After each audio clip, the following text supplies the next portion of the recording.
বখতিয়ারের ঘোড়া কবিতাটি খুবই প্রাসঙ্গিক।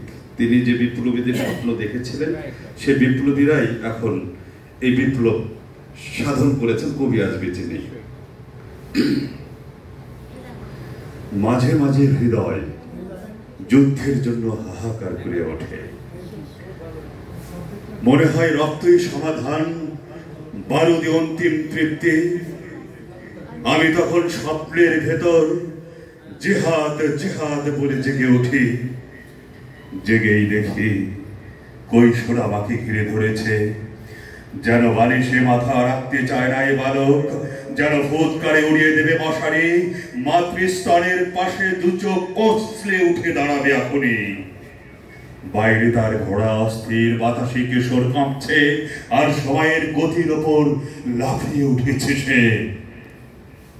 না, এখনো সে শিশু। মা তাকে ছেলে ভোলানোর ছড়া শোনায়, বলে বালিশে মাথা রাখো তো বেটা।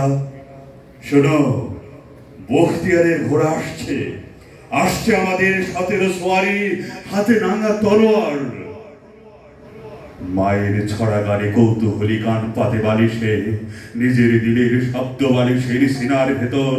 সে ভাবে সে শুনতে পাচ্ছে ঘোর দৌড়। বলে, কে মা? বখতিয়ার। আমি বখতিয়ারের ঘোড়া দেখবো। মা পাখা ঘোরাতে ঘোরাতে হাসেন।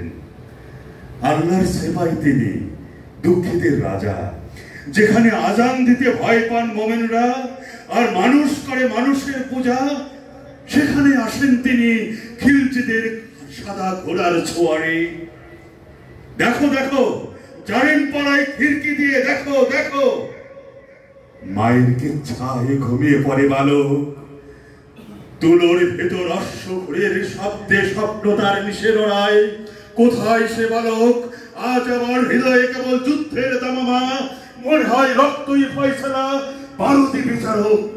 আর স্বপ্নের ভেতর জিহাদ জিহাদ বলে জেগে ওঠা। ধন্যবাদ।